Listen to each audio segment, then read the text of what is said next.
to the NXT Podcast, your home for weekly NXT reviews and insight. The beautiful part of NXT is that when one dream ends, another dream begins. Find all of your NXT news, recaps, and analysis right here. So with that being said, we only have one question for you. Are you ready? We thought so. Let's get the show started right now. All right, everyone, this is Memphis Mark coming to you from Mullet Manor, and we're coming into you a little late. That's right, I did this stupid thing and tried to travel during the 4th of July break. Lesson learned. We'll never do that again. But we will still go in to the NXT that happened on 7/2, and this is 7/4, and happy July 4th to everyone out there from Mullet Manor, and they're getting ready for Heat Wave this Sunday, and of course, Money in the Bank. But yeah, they start off with a straight fight with OTM's representative, Jada Parker, going against the OC's representative, Michin. And man, Michin comes in with all of the weapons now. Jada Parker comes in with a bat. And I gotta say, this was not a bad match at all. This was a great opening match, man. Lots of weapons. Michin brings them all in. Everybody gets involved. It's, both of these ladies can perform. Michin is just freaking great. And Jada Parker is getting that way. Even from the start, Jada swings the bat and Michin blocks with a garbage can, and Jada Parker reacts off the vibration that you would get off of that, which is understandable. And everything looks good. Mrs. Keith Lee, Michin, she represented really good, but in this match they are giving the push to Jada Parker right now, and Jada Parker is going to end up with a win in this one, and she does, but in this now, she knees Michin through the wall there, the barrier around between the crowd and everything. So a good brawn breaker, flashback kind of, a couple slips up, but all in all, this is a good match. Jada does get the win in this, but Michin represents really good. And then they've got Carmen and Ariana Grace in the locker room, and she's complaining. Carmen listens, and they're both apparently from Canada, and they're not going to be able to go to this upcoming event in Toronto. So they make a couple of remarks. You're going to have JC Jane and Izzy Dame come in with their STP mask, they're not as Canadian as each other, and there's a future fight there. See, from there we've got the young OG promo. Besides the young man we need to get that man to a buffet or somewhere, put some weight on him, because he is spectacular. And getting better on his time on his TV time, his interview time, and he kind of in this in this little promo, he lets them know, hey, look, I'm so young, I ain't never had a passport to go up to Canada, so, but he ain't scared, is what he says. He ain't scared. So we will see what's upcoming for him, young OG, getting the big push. But then we got our second match, which is the New Catch Republic. That's Tyler Bate, the big strong boy, and Pete Dunne going against Hank and Tank with their AC/DC logo wear on, but I got to say, folks, Hank and Tank really showed up, and they showed out. They've surprised me. Hank's gotten a lot better.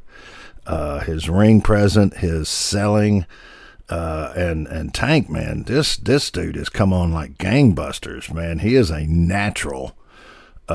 Just really, really surprised me. And, with the big strong boy and Pete Dunne, you know what you're going to get. You're going to get a good match, and it was all the way through. And they wrote this match good. I will say that the ending was good.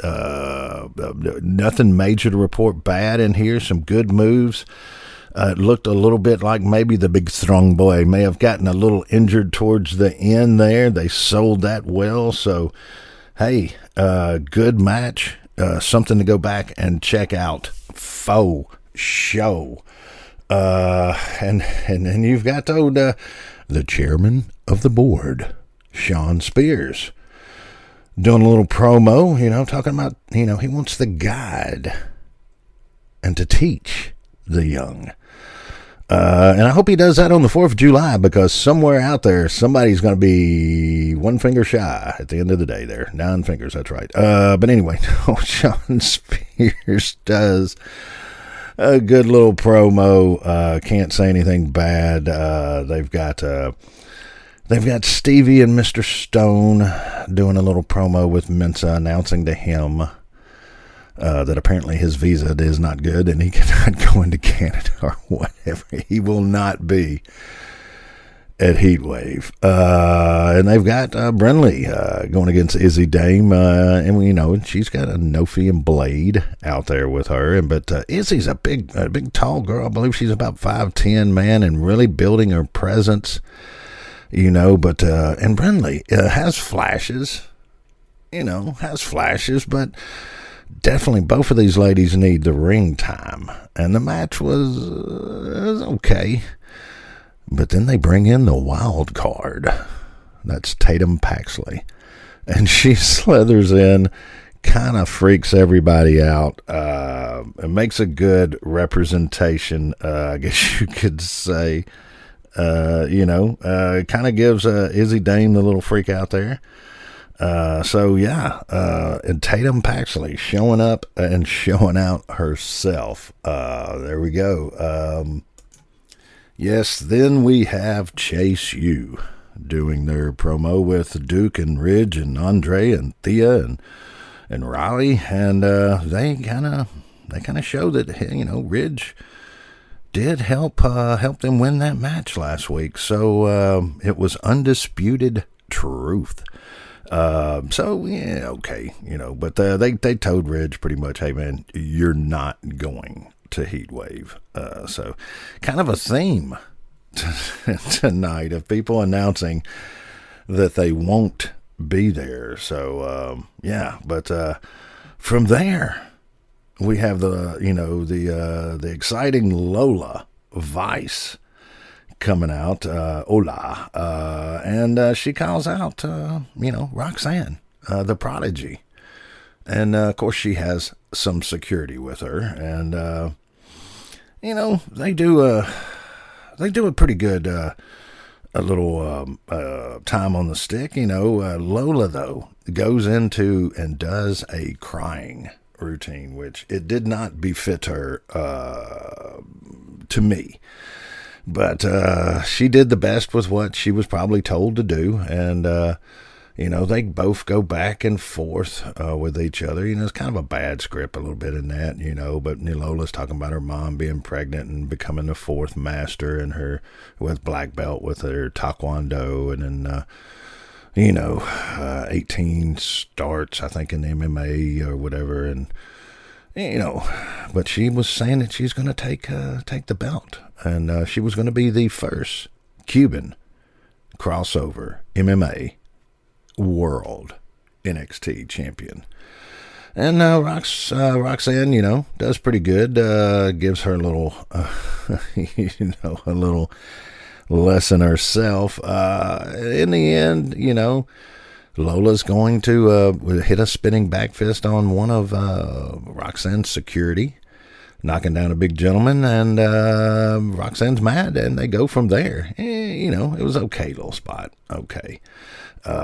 Ethan Page, after that, though, does a promo. Had some of his old footage from the indie days, and a different looking Ethan Page, but hey, he's ready to take on the Canadian prodigy, or the Canadian monarch, but are the Canadians invading in some way? I'm not sure how that works. But Ethan Page, pretty good on the stick, good little listen. After that, they've got the No Quarter Catch crew, and, they're kind of looking like they're slowly pushing Damon Kemp out, and they got Jason and Tavon. Tavon's helping them get ready, doing a little warm-up and everything, but Damon tries to introduce some brass knuckles in, and they do it kind of odd, and this is kind of odd, but Dempsey does a good spot with his, and they do an okay spot, I guess you could say. And then they have a little spot with Eddie Thorpe, and Eddie Thorpe is apparently rocking a rave out or a club out somewhere until the mid hours of the morning. And a couple of the ladies, the young wrestlers there, or people there at NXT, happened to be at the event, and they're talking about it. And here comes Lexis King over to pretty much represent some of my music, something like I would say, yeah, but they have a pretty good little going back and forth, but where this is leading. We're going to have some series of matches with Eddie Thorpe and Lexis King coming up. A faux show. Let me see. After that, you've got, aforementioned Jason Bourne with the No Quarter Catch crew coming out to take on Aura Mensa from Metaphor, and he's been, I think he's been fighting on that, or doing the fast brand a little bit. And look, man, Aura is good. If you haven't seen him go, man, he is good. Has a pretty decent amount of ring time himself, and definitely more experience than Jason Bourne. But man, Bourne has got a drop kick that is just out of this world. Might I say, a little Randy Orton-ish. He definitely has been watching some tapes of the Viper, because that's where he takes some of his characteristics. But, Aura pulls off a big moonsault, but he didn't do it as crisp as like an AJ Styles or a Ricochet does. But man, really good. But because of the distraction from Damon Kemp trying to introduce these doggone brass knuckles, he gets a distraction from Jason Bourne, and Aura gets to do a big kick and pulls off the win. So you got Aura winning that one, and he's happy. And then we go to a Wesley promo about the upcoming North American title match, and he does pretty good, but of course he's talking about Big Obafemi, the big man, so they got to bring the big man out there and show a little bit of that. So this should be, Wes does great, and he plays the underdog really good, so this should be fine, I would think. But we'll see. We'll see how this pulls out. I just don't know. I just don't know. But yeah, we got Obafemi and Wesley with the stipulation that Wesley cannot challenge for the belt if he does not win, as long as Obafemi is the actual champ. All right. From there, they got Brinley and Anofi and Blade, and is it the big split? It looks like it's the big split. Could be the big split. Not sure if it's a big split, but they're kind of portraying it as the big split. So I guess we'll see from there on. And then we have the new villain, underlord, underground, emperor of the night, Wendy Choo, going against Carly Bright. And, Wendy Choo, I kind of like the new look, as I've said before. I'm kind of liking what they're doing with her. She does good work. Man, her whole new gimmick is good. Coming out on the dark side. I mean, she comes out with smoke and got the funny makeup on her eyes and the makeup on her face, and now the darker side of Wendy Choo. So yeah, I kind of like it. What did her eye covers, her sleep covers, her sleep mask said sad inside, I believe, or something like that. Yeah, it's she's got the whole playing the whole thing out right, and she looks good in this match. I can't say anything about it. With her entrance in, and then of course she kind of freaks Carly Bright out several times. Carly does try to pull off a few moves, but they're countered. I mean, she goes into some pins and some basic roll-ups and stuff like that, but Wendy always seems to top her and seems to be in the lead, and she puts a little whooping on her. All right. But in the end, Wendy's gonna choke her out and submit her, do a long kind of strange pause, and they go off to a little spot with Trick doing a little talking about him and Javon coming up. Let's see here, and it was okay, the promo was, but then they go from there. They've got Jasmine Nix going up against Miss Karen Petrovich. And, of course, JC Jane is going to be involved in this with her SDP mask. But, she's getting better. Jasmine's starting to get the look. She doesn't have the quite the skill with the mics yet, with the stick yet, and that'll come with time. She just needs, it's one thing to pull that off when you're in front of everybody or doing the classes, but when you get out in front of a crowd and the energy and get caught up in the moment, I'm sure that can change your aspect or your philosophy. You come in with a plan and everything goes out the window. But yeah, this match, you can't complain. They got ready to start this match, and then before they do an odd little thing where they kind of out Brooks Jensen, saying he's believed to have been drinking in rehab,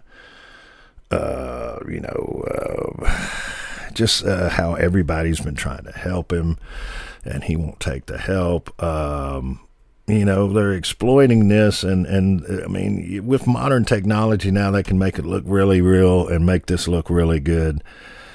But where are they taking this angle?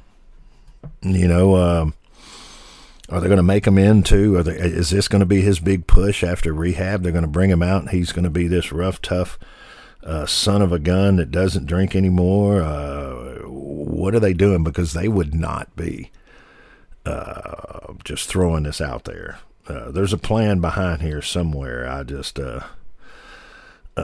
wish them the best with this, because that's a slippery slope that you're going down there when you start bringing this up. But yes, we'll go back now into the match, though, with Jasmine Nix and Miss Karen Petrovich, and with her Carmen. I'm sorry, I said Karen. Carmen, with her martial arts background, she can make a series of moves look good. Put together a string of offense and everything. But you got to have both. Everybody's got to have timing together, and yeah, it is what it is. With JC's, is going to interfere in this, and you know how this is going to turn out. So they let both the ladies get some ring time and let Carmen get a chance to look good. But Jasmine's going to end up winning this one, folks. Then they go from there. They've got Axiom and Nathan. Are we watching the split up? Well, another split up today. Yeah. Is this going to be the split? Really wanting to go after the speed title, the Heritage Cup. Is Nathan spreading himself too thin? Where are they going with this? What are they doing? We won't know. But we will definitely find out in the future, that's for sure. But let me see. They get through with this match, and I'll go into it in a minute, but I was also looking at some of this NIL stuff because I was trying to see if any of these people currently on the roster were originally on the NIL roster of what they were doing. So, and I'll go into that in just a second. But yeah, in this match, of course, JC Jane pulling that off. And like I said, you've got Axiom and Nathan. Is this the split that we've all been waiting on? And let's see. I want to make sure I get all this covered. We're going over the highlights also of the Paul Heyman debacle. Man, wow. Well, they really played that out very good and going to get their money's run on that, especially as many commercials as they had. Then you got to have your Ava minute out there. So Ava and Carmen. Carmen's mad about what just happened in the match. And, of course, Amanda Grace comes out and gets involved, and it's the Canadian thing again. They go from that. They do a Sol Ruka promo of her on the beach doing all these exercises. Yes. It looks good. They're really playing up the gymnastics part with Lana Jordan, and then now Sol. Sol is looking better, but, her timing's still off. So, we will see, where that goes for sure. But then they're going to have the contract signing.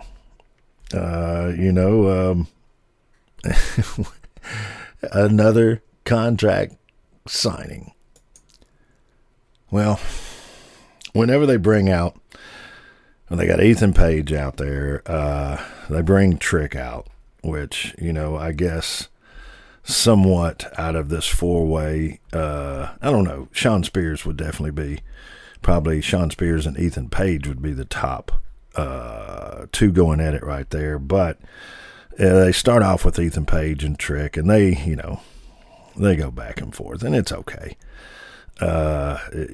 Just everything seems to, it's at this time, it's so scripted now. Ethan Page can pull it off. Now you've got Sean Spears out there, Javon Evans. This is all leading to a throwdown. This is always what this comes to, and of course you're going to have the quote unquote good guys end up having to fight the bad guys. I understand why they did this, and it's good writing. It's kind of like going back to the old playbook or whatever like that, but it gives everybody a chance, I guess, to get some stick time, a little TV time there. And have a chance to shine. So, I understand it, but it just seems like whoever, I guess they did good. You got Javon and Trick end up standing side by side at the end with Ethan and Sean Spears both laid out. And, of course, Javon wants to look at the belt. Trick snatched the belt, so... they kind of go off air, like that. So, okay, and I guess you could say, I can't complain, who would listen if I did, but, just would have thought maybe a little bit better, but it is what it is. But let me see, what did I find on that NIL? Oh, yeah, here it is. This is just a quote from the WWE, and it is, the following is a historic new policy by the NAACP, or NCAA, effective July 1st, 2021, which ushered in the NIL era, along with college athletes' ability to monetize their name, image, and likeness. So WWE has constructed a comprehensive program to recruit and develop potential future superstars, dubbed the Next in Line. So I mean, they're trying this out. I don't understand it completely, but I have been doing some more reading in it, and pretty much they're just handpicking people that they think have the potential to be a superstar. The athletic ability's there, so then I guess they try to, if the athletic's there, then I guess they think that they can teach the rest down in Orlando, Florida at the WWE Performance Center. So, select athletes may earn an exclusive opportunity to be offered a WWE contract, and they get training in building a brand, media training, communications, live event promotions, creative writing, and community relations. So, I don't know. We'll see how this goes. It is the future. It is here, and all the people that are saying they hate it, well, it's just the way it is. So you can do what you want to do. But I tell you what, guys, this is going to be it for me on July 4th, this special late edition. And I got to say, I apologize it's so late. But I would like to thank everybody in the airline industry that screwed everything up. Okay, so yes, guys, this is Memphis Mark, and hey, get out there and enjoy yourself. Don't get too hot. Thank you for indulging us for a little while and listening.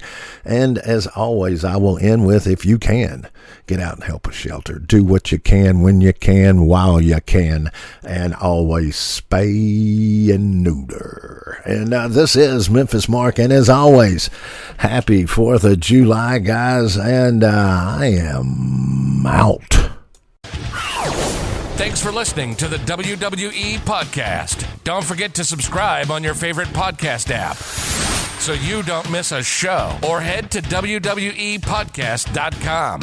And for all of these shows ad-free, head over to patreon.com/WWE Podcast. Until then, we'll see you next time.